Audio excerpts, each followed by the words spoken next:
வணக்கம், இது அரண்சை. நான் தயா பாஸ்கர். இந்தியாவினுடைய பிரதமர் நரேந்திர மோடி அவர்கள் தன்னோட ஷூல விஷத்தை கொட்டிட்டாருன்னா என்ன ஆகும்? இது என்ன கேள்வி? விஷத்தை கொட்டினா என்ன ஆகும்? விஷத்தை தொடச்சிட்டு வேற ஷூ போட்டுக்கலாம், இல்ல வேற ஏதாவது ஒன்று பண்ணுவாங்க. இந்த விஷத்தை ரிமூவ் பண்றதுக்கு என்ன பண்ணணுமோ அதை பண்ணுவாங்க அப்படின்ற ஆன்சர் தான் எல்லாருக்கும் தோணும். கிடையாது.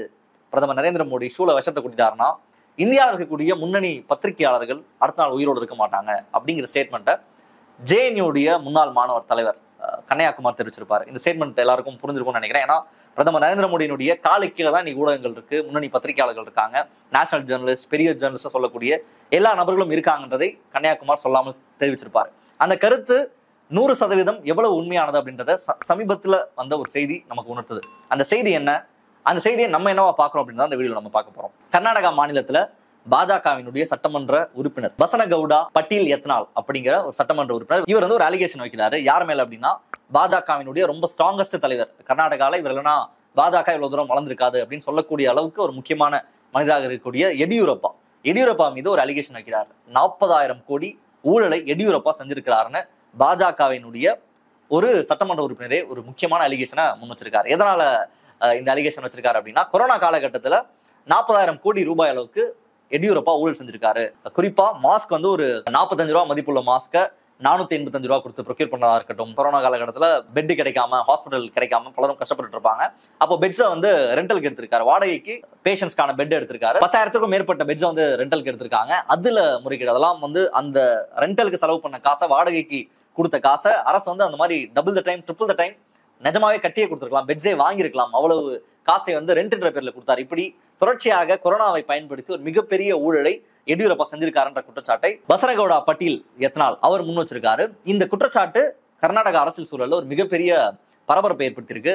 இன்ஃபேக்ட் பசனகவுடா சொல்ற இன்னொரு முக்கியமான விஷயம் அப்படின்றது, தனக்கும் வந்து கொரோனாவால பாதிக்கப்பட்டிருந்தேன், நானே கொரோனாவால பாதிக்கப்பட்டிருந்தேன், நான் மருத்துவமனையில அட்மிட் ஆயிருந்தேன், எனக்கே வந்து 5 லட்சம் ரூபாய்க்கு மேல செலவாச்சு. அப்ப இமேஜின் பண்ணி பாருங்க, சாதாரண மக்கள் வந்து எவ்வளவு பாதிக்கப்பட்டிருக்காங்க. ஆனா அந்த காலகட்டத்தை எடியூரப்பா ரொம்ப தன்னுடைய ஊழலுக்காக பயன்படுத்தி கொண்டார். தன்னுடைய வளர்ச்சிக்காக அந்த டைமை பயன்படுத்தி தன்னுடைய பணத்தை, பொருளாதாரத்தை பெருக்கிக்கலாம்னு எடியூரப்பா டிராவல் பண்ணாரு. அதை வைத்து நிறைய பணத்தை எடியூரப்பா சம்பாதிச்சார் அப்படின்ற குற்றச்சாட்டை இன்னைக்கு பசனகவுடா பட்டீல் முன் வச்சிருக்காரு.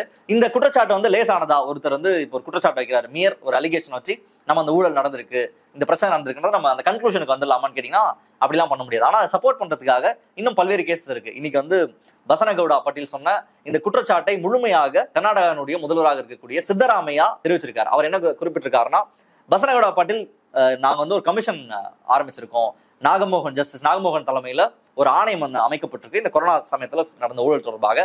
அதுல வந்து அவர் ரிப்போர்ட் பண்ணணும், தன்னுடைய டாக்குமெண்ட்ஸ் கொடுக்கணும், இருக்கிற எவிடன்ஸை கொடுக்கணும்ன்றதை சித்தராமையா தெரிவிச்சிருக்காரு. ஏன் அப்படின்னா, சித்தராமையாவே அவர் வந்து கர்நாடகால கொரோனா சமயத்துல ஊழல் நடந்ததுன்ற ஒரு குற்றச்சாட்டை முன் வச்சிருக்காரு. கிட்டத்தட்ட 4,000 கோடி ரூபாய் பாஜக அரசு ஊழல் செஞ்சதுன்ற குற்றச்சாட்டை அப்போதைய காங்கிரஸ், எதிர்கட்சியா இருந்தக்கூடிய காங்கிரஸ் அந்த காலகட்டத்திலே கர்நாடகால இந்த குற்றச்சாட்டை முன் வச்சிருக்காங்க. குற்றச்சாட்டை முன்வைத்து 4,000 கோடி ரூபாய் ஊழல் நடந்திருக்கு, கொரோனா காலத்தை பயன்படுத்தி பாஜக மிகப்பெரிய மோசடி செஞ்சிருக்காங்க, ஊழலை செஞ்சிருக்காங்க, இதைதான் நாங்க வந்து எலெக்ஷன்லையும் ப்ராபகேண்டா பண்ணி தான் நாங்க வெற்றியும் பெற்றோம். இன்னைக்கு பசனகவுடா முன்வைக்கிற இந்த ஸ்டேட்மெண்ட்டை பார்க்கும் பொழுது 4,000 கோடி ஊழல்ல இன்னும் அதை விட 10 மடங்கு அதிகமான ஊழலை எடியூரப்பா செஞ்சிருக்காரு. அதை தான் இன்னைக்கு வந்து பசனகவுடா பாட்டீல் வந்து முன் வச்சிருக்காரு. இப்ப பசனகவுடா சொல்றது உண்மை அப்படின்னா, அவர் வந்து நிஜமாகவே ஒரு கரப்ட் ஃப்ரீ கவர்மெண்ட்டை ஃபார்ம் பண்ணணும், இல்ல கரப்டான ஸ்டேட்டா கர்நாடகா இருக்கக்கூடாது, கரப்ட் நபர் அரசியல் இருக்கக்கூடாதுன்ற எண்ணத்துல இருந்தார் அப்படின்னா, அவர் வந்து நாங்க அமைச்சிருக்கக்கூடிய ஆணையத்துல வந்து இந்த உண்மைகள் எல்லாத்தையும் சொல்லணும்ன்ற கோரிக்கையை சித்தராமையா முன் வச்சிருக்காரு. அப்போ ஒரு மிகப்பெரிய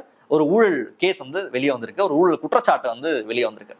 பசனகவுடா பாட்டீலுக்கு ஏதாவது தனிப்பட்ட கோவம், கட்சியில் இருக்கக்கூடிய ஃபிக்ஷனா சொல்றான்னு கூட நம்ம எடுத்துக்கலாம். பசனகவுடா பாட்டீல் அடிப்படையில வந்து பிஜேபிக்கு எதிராக போயிட்டாரா, பிஜேபிக்கு விரோதமா போயிட்டாரா அப்படின்லாம் கேட்டீங்கன்னா அப்படிலாம் கிடையாது.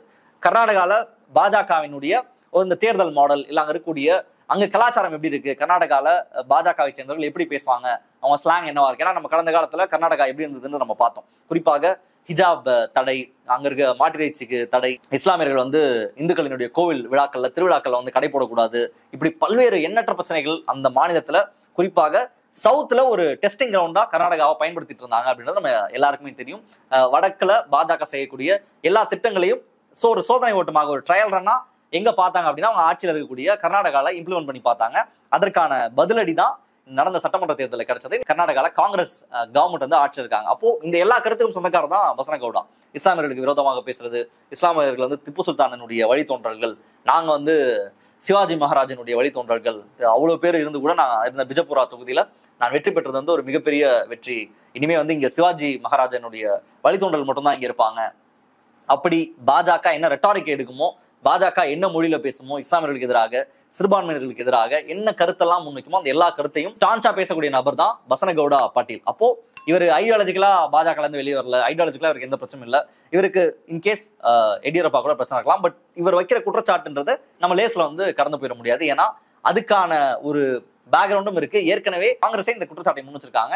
4000 கோடி ரூபாய் கிட்ட ஊழல் நடந்திருக்குன்ற குற்றச்சாட்டு காங்கிரஸ்ல இருக்கு. அதாவது பேசிக்காவே கொரோனா சமயத்துல ஊழல் இருக்குன்ற குற்றச்சாட்டு, ஊழல் நடந்திருக்குன்ற குற்றச்சாட்டை எதிர்கட்சிகள் முன்வைக்கிறாங்க. இன்னைக்கு அதே கட்சியில் இருக்கக்கூடிய, அதே கட்சியில டிராவல் பண்ண, அதே கட்சியில தொடர்ச்சி கன்சிக்யூட்டிவா பாஜகல இவர் இணையமைச்சராக இருந்திருக்காரு, ஒன்றிய இணையமைச்சராக இருந்திருக்காரு, நாடாளுமன்ற உறுப்பினராக இருந்திருக்காரு, இப்ப சட்டமன்ற உறுப்பினராகவும் இருந்துட்டு இருக்காரு. அப்போ இவ்வளவு பின்னணி பாஜகவோட கொண்ட பசனகவுடா இந்த அலிகேஷனை முன்வைக்கிறார் அப்படின்னா அதையும் எப்படி இவங்க இவ்வளவு லைட்டா எடுத்துக்கிறாங்கன்ற கேள்விதான் இங்க ரொம்ப முதன்மையா இருக்கு. அப்போ இன்னைக்கு 40,000 கோடி ரூபாய் ஊழல் அப்படிங்கிற ஒரு லைன் வந்து வந்திருக்கு. அதுவும் அதே கட்சியில பாஜக இருக்கக்கூடிய ஒரு சட்டமன்ற உறுப்பினர் முன்வைக்கிறார். ஆனா இது எவ்வளவு லைட்டா வந்து ஊடகங்கள் வந்து கேரி பண்றாங்க அப்படின்றத நமக்கு மிகப்பெரிய ஆச்சரியத்தை ஏற்படுத்துது. இந்த இடத்துல தான் கன்னியாகுமார் சொன்ன வார்த்தை, அந்த வாக்கியம் வந்து எவ்வளவு உண்மையானது. பிரதமர் நரேந்திர மோடி ஒருவேளை பாய்சன் வந்து தன்னோட ஷூல கொட்டிட்டார் அப்படின்னா எப்படி அடுத்த நாள் காலையில ஜேர்னலிஸ்ட்லாம் உயிரோடு இருக்க மாட்டாங்க, பல முக்கியமான ஜேர்னலிஸ்ட் அப்படின்றது எவ்வளவு உண்மையானதுன்றது இந்த விவகாரத்தை பார்க்கும்போது தான் நமக்கு தெரியுது. 40,000 கோடி ஊழல்ன்ற ஒரு குற்றச்சாட்டை அதே கட்சியை சேர்ந்த, அதே சித்தாந்தத்தை பின்பற்றக்கூடிய, அதே கட்சியை இவ்வளவு நாள் டிராவல் பண்ணக்கூடிய ஒரு நபர் முன்வைக்கிறாரு. அதற்கான பேக்ரவுண்டும் இருக்கு. அதை காங்கிரஸே முன்னாடி சொல்லியிருக்காங்க. அப்போ இவ்வளவு முகாந்திரம் இருந்தும், ஒரு ஊழல் நடந்திருப்பதற்கான இவ்வளவு ஃபேக்டர்ஸ் இருந்தும் அதை யாருமே கேரி பண்ணாம, யாருமே அதை ஒரு ஹெட்லைனா மாத்தாம, அதை யாருமே ஒரு பிரைம் டைம் டிபேட்டா மாத்தாம ஒரு ஓரத்தை அந்த செய்தியை போறது, இல்ல கடந்து போறது, அந்த செய்தியை நடக்கல, வேற ஒரு பிரச்சனை பேசிட்டு இருக்குது அப்படின்றது ஒரு திட்டமிட்ட அஜெண்டா அப்படின்றத தாண்டி வேற என்ன அப்படின்ற கேள்வி நம்ம முன்வைக்க விரும்புறோம். இங்க வேற ஒரு ஊழல் நடக்கட்டுமே, இல்ல வேற ஒரு பிரச்சனை நடக்கட்டுமே, அதெல்லாம் எவ்வளவு ஊதி பெரிதாக்கப்படுது. இன்னைக்கு தமிழ்நாட்டுல சென்னை வெள்ளம் வந்துருச்சு, இல்ல தூத்துக்குடி வெள்ளம் வந்துருக்கு அப்படின்னா, இல்ல தமிழ்நாட்டுல ஏதோ ஒரு பிரச்சனை, எங்கேயோ ஏதோ ஒரு நபர் ஏதோ ஒரு பிரச்சனை பண்ணிட்டாருன்னா அது தேசிய ஊடகங்கள்ல முக்கியமான விவாத பொருளா மாறுது. நீங்க வந்து அவங்கதான் இந்தியாவினுடைய முக்கியமான ஹெட்லைன்ஸை தீர்மானிக்கக்கூடிய இடங்கள்ல வட இந்திய ஊடகங்கள் தான் இருக்காங்க, பிரைம் டைம் ஆங்கர்ஸ் தான் இருக்காங்க, பிரைம் டைம் டிபேட் ஷோஸ் தான் அடுத்த நாளுக்கான நரேட்டிவை செட் பண்றாங்க, இந்தியாவுக்கான நரேட்டிவை செட் பண்றாங்க. அப்போ அப்படி இருக்கக்கூடிய நபர்கள் அவங்க யார் கண்ணிலுமே இது படலையா? இப்ப 40,000 கோடி ஊழல்னு ஒரு சட்டமன்ற உறுப்பினர் தெரிவிக்கிறார் கர்நாடகால. எப்படி வந்து இது ஒரு பிரைம் டைம் டிபேட்டா மாறல? யாருமே எப்படி இது பேசாம இருக்காங்க? அர்ணப் கோசாமி ஏன் பேசாம இருக்காரு? இல்ல டைம்ஸ் நவ் ஏன் பேசாம இருக்கு? இந்தியா டுடே ஏன் பேசாம இருக்கு? இப்படி நம்ம பல கேள்விகளை கேட்டுட்டே போலாம். அவங்க எல்லாரும் தொடர்ச்சியாக இதை திட்டமிட்டு மறைக்கிறாங்க அப்படின்ற அந்த கூற்று தான் ரொம்பவே உண்மையானது. ஏன்னா ஆப்வியஸா ஒருத்தர் ஒரு குற்றச்சாட்டை முன்வைக்கிறாரு, அது தொடர்பாக பேசவே மாட்டோம், அதற்கான நாங்க செய்திக்கான இடத்தையே கொடுக்க மாட்டோம், அல்லது ஒரு ஓரமா கொடுத்துட்டு அதை கடந்து போவோம் அப்படின்றது இது எவ்வளவு பெரிய நெக்ஸஸ். அப்போ நீ ஊழல் நாங்க ஒழிக்க போறோம், ஊழல் தான் நாட்டினுடைய கொடூரமான பிரச்சனை, பாஜக வந்து நம்ம என்னதான் ஒரு மதவாத கட்சின்னு சொல்லலாம், கலவரம் பண்ணிட்டாங்கன்னு சொல்லலாம், இல்ல சிறுபான்மையினர்கள் விரோதமாக இருக்காங்கன்னு சொல்லலாம், அது ஒரு பிற்போக்காக இருக்கான்னு கூட சொல்லலாம். ஆனா ஊழல்லாம் பண்ண மாட்டாங்கப்பா, ஊழலுக்கும் அவங்களுக்கு சம்மந்தம்லாம் கிடையாது. என்னதான் பாஜக ஒரு மோசமான கட்சியா இருந்தாலும் ஊழல்லாம் பாஜக பண்ணாதுன்னு பாஜகவுக்கு முட்டு கொடுக்குற நபர்கள் எல்லாம் இதை பார்ப்பாங்களா இல்லையான்னு கூட நமக்கு தெரியல. ஏன்னா எல்லா ஃபீச்சர்ஸ்லயும் எல்லா ஆஸ்பெக்ட்லயும் அவர்கள் எவ்வளவு கரப்டா இருக்காங்கன்றது டைம் அண்ட் அகைன் நமக்கு வந்துகிட்டே இருக்கு. ஆனா இது முக்கியமான பேசு பொருளாக மாற மாட்டேங்குது, திட்டமிட்டு அது மறைக்கப்படுதுன்ற அந்த வாதம் தான் ரொம்பவே உண்மையானது. ஏன்னா இதே இடத்துல சிஏஜியினுடைய ரிப்போர்ட் 7 லட்சம் கோடி வந்து ஊழல்ன்ற ரிப்போர்ட் வந்து அதிர்ச்சிகரமாக வெளியாச்சு. இன்னைக்கு வந்து 1,40,000 கோடி ரூபாய் ஊழல் பண்ணிட்டாங்க, 2Gல வந்து ராஜா ஊழல் பண்ணிட்டாரு, திமுக ஸ்கேம் பண்ணிடுச்சுன்ற இந்த 1,40,000 கோடி அப்படின்ற இந்த வார்த்தை இதெல்லாம் வந்து நம்ம எல்லாருக்குமே தெரிஞ்சிருக்கும். ஏன்னா அந்த அளவுக்கு ஊடகங்கள் போட்டு வாட்டி வதக்கி அடிச்சு துவச்சு இந்த லைனை கிராஸ் பண்ணாம 2G ஸ்பெக்ட்ரம் ராஜா அப்படின்னு கனிமொழி கலைஞர் திமுக இந்த வார்த்தையை நம்ம வந்து கடக்காம வந்திருக்க மாட்டோம் நம்ம வாழ்க்கையில. அப்போ இது எல்லாமே தொடர்ச்சியாக நமக்கு எப்படி கிடைச்சது?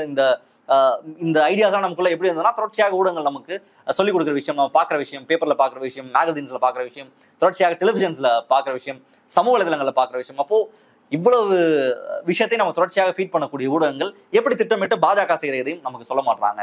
40,000 கோடி ஊழல்னு அதே கட்சியில் இருக்கக்கூடிய ரிப்போர்ட் வந்தாலும், ஒருத்தர் டாக்குமெண்டோட நான் வந்து சொல்றேன்னாலும் அந்த ரிப்போர்ட்டும் நமக்கு வெளியே வர மாட்டேங்குது. 7.5 லட்சம் கோடி அப்படின்னு சிஏஜி ரிப்போர்ட் வெளியே வந்தாலும் அதுவும் பேச பொருளாக மாற மாட்டேங்குது. யாரும் அக்கௌண்டபிளாகவும் ஆக்க மாட்டாங்க. யாராவது இதுக்கு தொடர்பாக கேள்வி எழுப்புறாங்களா, தொடர்பான பதிலா வருதானா மேம்போக்காக தான் அதுக்கான பதிலா இருக்கும், அதுக்கான கேள்வியும் அப்படிதான் இருக்கும், ஒரு பம்மாத்தா தான் இருக்கும். அது தொடர்பான தீவிரமான டிஸ்கஷன் நடக்குதா அப்படின்னு கேட்டீங்கன்னா நடக்கிறதே கிடையாது. அப்போ ஒரு ஊழல் ஒழிப்பு அப்படின்னு பேசுறதன் பின்னால் என்ன இருக்கு அப்படின்ற அந்த கேள்விதான் நம்ம ரொம்ப முதன்மையா முன்வைக்கிறோம். அப்புறம் பாஜக சொல்லுகிற எதிரையும் உண்மை இல்லை அப்படின்றதும் மீண்டும் நிரூபணம் ஆகுது. அவங்க ஊழல் ஒழிப்பு தான் எங்களுடைய பிரதானம், ஊழல் அத்தனையும் ஊறி போயிருக்கு. அதுவும் இவர் கர்நாடகாலாம் போய் பிரச்சாரம்லாம் பண்ணார். தமிழக பாஜக தலைவர் அண்ணாமலை அவருக்கு இதெல்லாம் தெரியுமா தெரியாதான்னு கூட தெரியல நமக்கு. ஏன்னா அவர் வந்து தமிழ்நாட்டை வந்து நான் கிளீன் பாலிடிக்ஸ் கொண்டு வர போறேன், இங்க இருக்கவங்க எல்லாருமே அப்படியே ஊழல்ல ஊறி போயிருக்காங்க, ஊழல திளைத்து போய் தமிழ்நாட்டில் இருக்கக்கூடிய அரசியல்வாதிகள் இருக்காங்க, அரசியல் கட்சிகள் இருக்கு அப்படின்னு டிஎம்கே ஃபைல்ஸ் எல்லாம் போறேன்னு சொல்லி காமெடி எல்லாம் பண்ணிட்டு இருந்தாரு. அவருக்கு இதெல்லாம் கண்ணு முன்னாடி வருமா? சிஏஜி ரிப்போர்ட் வந்திருக்கு. இவர் பசனகவுடா பாட்டீல் அவர் நேரடியா இந்த குற்றச்சாட்டை முன்னிச்சு. இதுக்கெல்லாம் அவர் என்ன பதில் சொல்ல போறாரு? இன்ஃபேக்ட் அவருடைய சொந்த ஊரன் கூட கிளைம் பண்ணிக்கிறாரு கர்நாடகாவை அந்த இடத்துல எல்லாம். ஸோ அவர் என்ன இதெல்லாம் பதில் சொல்ல போறாரு? ஒரு கிளீன் பாலிடிக்ஸை தமிழ்நாட்டில் கொண்டு வர போறேன்னு சொல்லி இங்க இன்னமும் இந்த யாத்திரை நடந்துட்டு எனக்கு கிட்டத்தட்ட ஒரு 2-3 வருஷமா நடத்திட்டு இருக்காரு அந்த யாத்திரையை. அவர் இதெல்லாம் பார்ப்பாரா? அது தொடர்பாக அவருடைய பதில் என்னன்றதை நம்ம கேட்க விரும்புகிறோம். அண்ட் அது மட்டும் இல்லாம பாஜக முன்வைக்கிற முக்கியமான சார்ஜஸ், ஊழல் வந்து நிறைய வந்துருச்சு. மற்ற கட்சிகள்ல மாநில கட்சிகள் ஊழல் பண்றாங்க, மாநில கட்சிகள்ல வந்து டைனாஸ்டி பாலிடிக்ஸ், அதாவது வாரிசு அரசியல் வந்து தலை தூக்கி இருக்கு, உதயநிதி ஸ்டாலின் வந்து ஒரு வாரிசா இருக்காரு அப்படின்ற சார்ஜஸ் வைக்கிறாங்க. அதுலயும் அவங்கள்ட்ட நேர்மையே கிடையாது. இன்னைக்கு எத்தனை பாஜகவுடைய தலைவர்கள், ஃபட்னாவிஸ் எடுத்துக்கலாம், அனுராக் தாக்கூர் எடுத்துக்கலாம், ராஜ்நாத் சிங்கினுடைய மகன் எடுத்துக்கலாம், ஜெய்ஷாவை எடுத்துக்கலாம், இப்படி சொன்னா அந்த லிஸ்ட்டும் போய்கிட்டே இருக்கும்.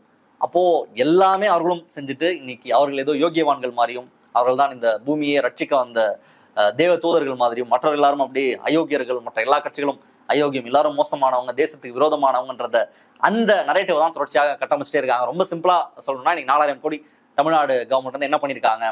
வெள்ளம் வந்து இவ்வளவு வந்துருச்சு சென்னையில, என்ன நடந்துச்சு, என்ன அந்த மீட்பு பணிகள்ல என்ன பண்ணிட்டாங்க, என்ன சென்னையை வந்து ரெயின் வாட்டர் வந்து எப்படி அவங்க மிஸ்மேனேஜ் பண்ணாங்க, என்ன திட்டம் தீட்டப்பட்டது, எவ்வளவு செலவு செய்யப்பட்டதுன்ற கேள்வி வந்து துளைத்தெடுக்கப்பட்டது. அப்படிதான் கேட்கப்படணும். ஒரு ஜனநாயக நாட்டுல ஒரு கட்சி இவ்வளவு செலவு செஞ்சிருக்காங்கன்னா எவ்வளவு செலவு செஞ்சிருக்காங்கன்றதை எல்லாருமே கேட்கணும். அதுதான் நியாயமானது, அதுதான் கேட்கப்பட்டது.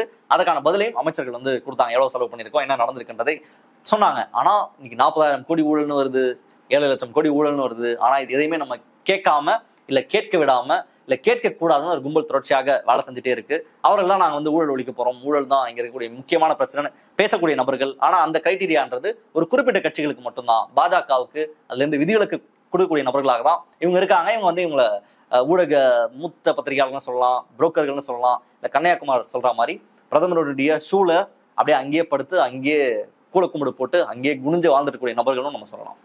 மற்ற நிகழ்ச்சியில் சந்திப்போம். நன்றி, வணக்கம். அரண்சை நண்பர்களுக்கு வணக்கம்.